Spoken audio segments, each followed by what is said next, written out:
Now for our What in the World segment. It's been a month since the attempted coup in Turkey. Turkey's President Recep Tayyip Erdogan survived the revolt and has responded ferociously, declaring a state of emergency, followed by what can only be called a mass purge. More than 50,000 soldiers, police officers, judges, and other civil servants have been arrested or suspended. The New York Times broke down what a purge of this magnitude would look like in the United States. Nearly 9,000 Turkish police officers have been fired, which is tantamount to firing every cop in Baltimore, Boston, Philadelphia, Dallas, and Detroit combined, according to the Times. And the suspension of 21,000 private school teachers would be like stripping every third teacher in a private American elementary or high school of his or her license, as the Times put it. Beyond this, more than 100 media outlets have been shut down. Why?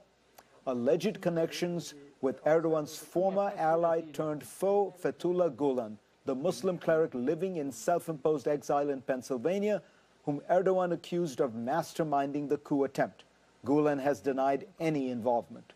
Now, I have not been able to find evidence to prove one side or the other, but the size, premeditated nature, and scale of Erdogan's purge is stunning and appears to be part of a pattern.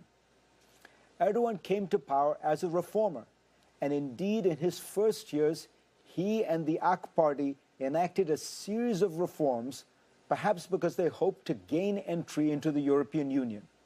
When Europe's great powers made clear that Turkey would likely never be allowed into the Western club, Erdogan's reforms began to dry up, and instead we began to watch a determined effort to amass power.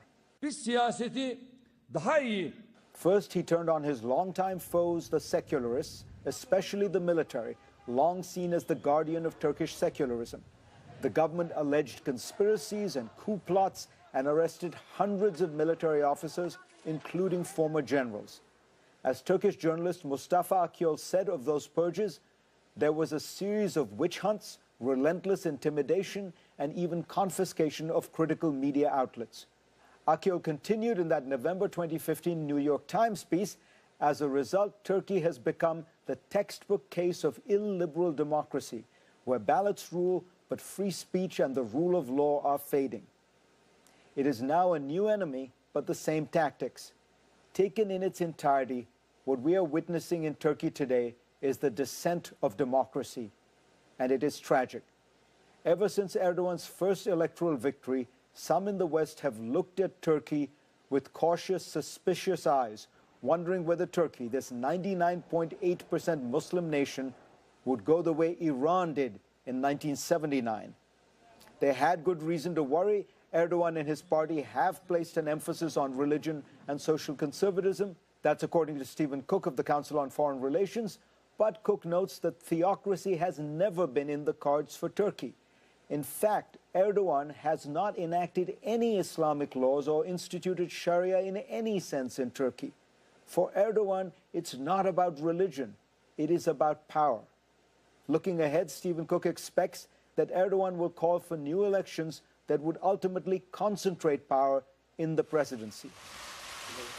This week, Erdogan visited Russian President Vladimir Putin in St. Petersburg to mend frayed relations. As Erdogan has faced criticism for his counter-coup from Western statesmen, Russia has been supportive. In a way, it's fitting. While the world was obsessed with Erdogan's alleged Islamism, what it should have feared was another ism from Erdogan, a very different one: Putinism.